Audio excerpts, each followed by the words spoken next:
First of all, I really want to honor all of you staying. I can only imagine how tired you are. And my subject is not a favorite subject, you know.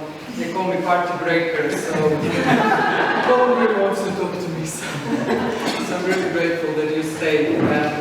And what I will do, I will play one short video, animated video, and then I will do a short presentation, which is basically the summary of my paper. I'm trying to keep it for less than 15 minutes, so let's see how that will work. The video that I will play, I thought it would be good to show you what I do while I'm researching. I found academic research a bit daunting, and I like to be playful, and I like to bring a little bit of light and joy, and as you can imagine, my subject is not so light, so I think that brings more importance to bring colors, light, music, and so on. So, let me play video first for you. And we'll see how sound works. It should work. We have two microphones here. Collages and animated videos aim to give our mortality different meanings and viewpoints, and provide a distinctive way to address our death.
My paper is more about, and my overall long-term research is more about living empowered life and joyful life, if possible, than about that. And instead of avoiding inevitability of that, there is a prospect to look into it and scrutinize our fixed ideas about it, especially ideas in the West. It's worth mentioning that I'm focusing on our own death. I'm not addressing concerns for loved ones. So I'm addressing what we do to at least ease a little bit that fear.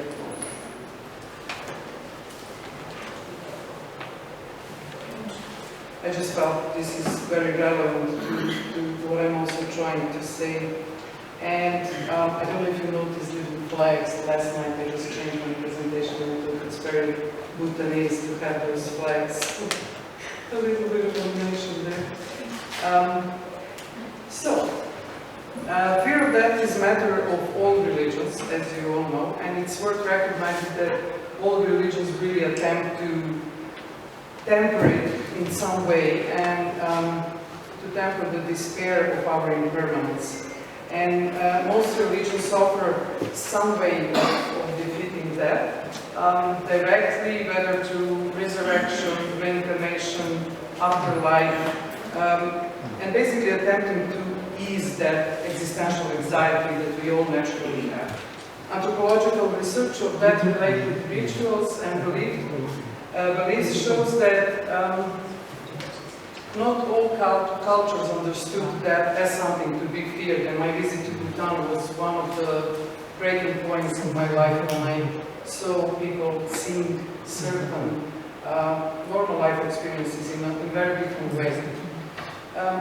But where death fears exist, their intensity and form varies noticeably across cultures.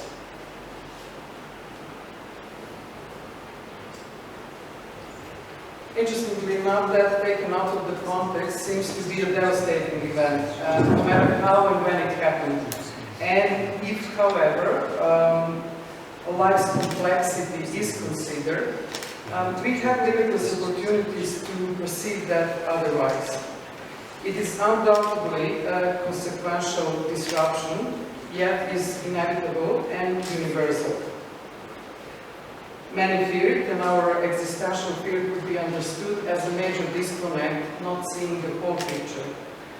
Likewise, when we become more comfortable with the certainty of death and the process of dying, fear, in a way, loses its grip, and some become more appreciative of life, especially such as those who had near-death experience, and those who experience dialogues, or so-called dialogues in Vajrayana, those who went through Bardo and came back to tell us the stories about it. And I cannot go into that area, it's within the paper, but that's also very interesting to see that there are a lot of people who just by one event, I'm pretty sure you know about it, but there is a lot of heavy academic research proving that such an event could really transform completely our relationship, and I wonder, well, what can we do to have that transformation without going through near-death experience? It's not like we want to do it by choice.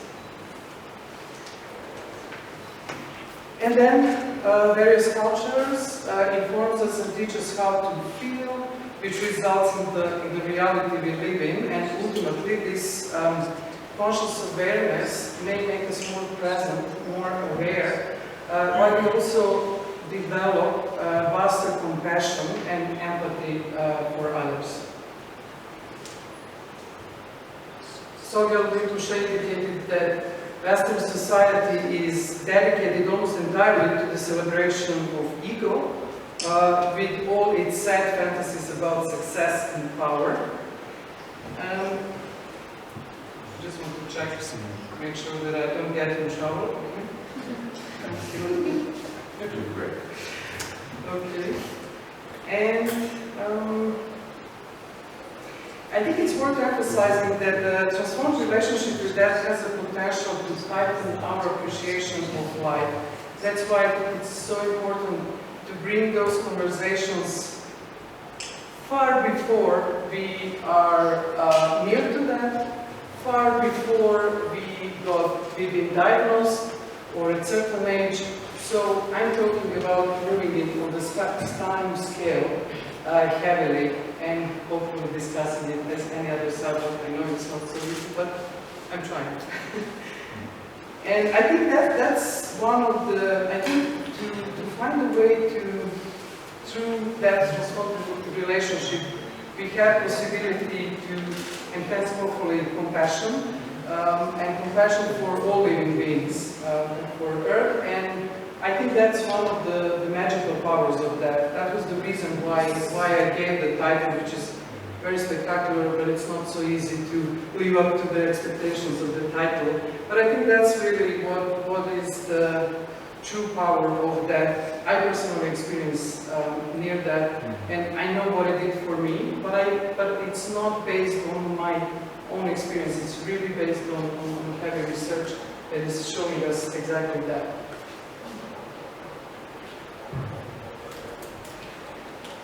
I think coping and confronting existential fear allows people to lead more prosperous, awakened, integral, and compassionate life.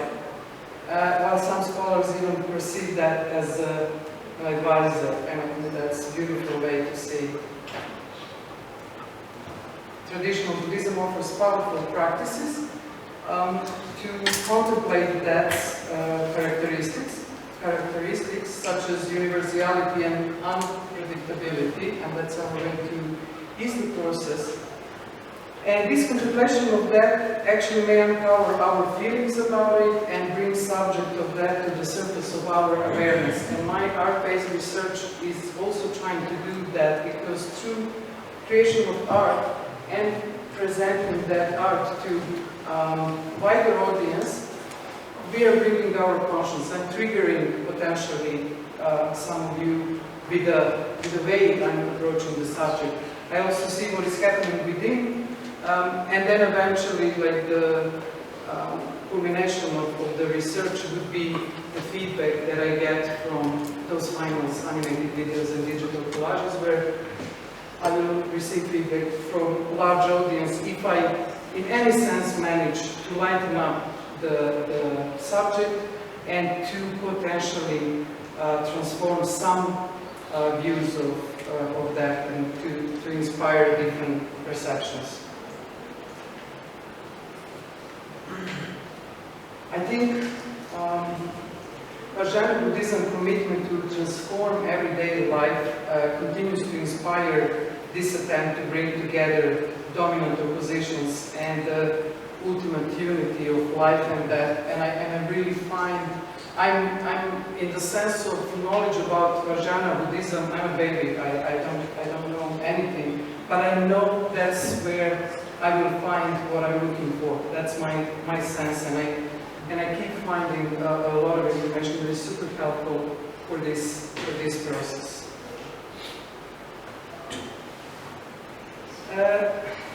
Arguably, as the root cause of all other fears, the existential fear and denial of death, I think they are probably humanity's central driving forces, underlying civilizations and human achievements, reinforcing the need to transform one's relationship with that. And many people in the West prefer to interchange the problematic present for fluffy, wonderful future, and are trying to ignore as much as possible heavy subjects, and that is obviously one of those. Historically, the fear of that has been perceived as innate, affirming that all of life tends to avoid that. It's not like I'm ignoring that part, that I'm saying, oh, let's see what we could do and we could transform completely. It's not. It's more to see how can we get easier to the point where we are transitioning, or whatever beliefs are, what is happening, to really find a way to make peace with it more than anything else. I think acceptance and awareness of that is very foundation of a critical understanding of life as a whole. I think this is what is driving me, and why I think, even though it's a hard subject, I think it's worth looking into it, because I also believe that fear of that is the root cause of all other fears. So we better look into the root cause and try to transform it, and then hopefully others would be easier.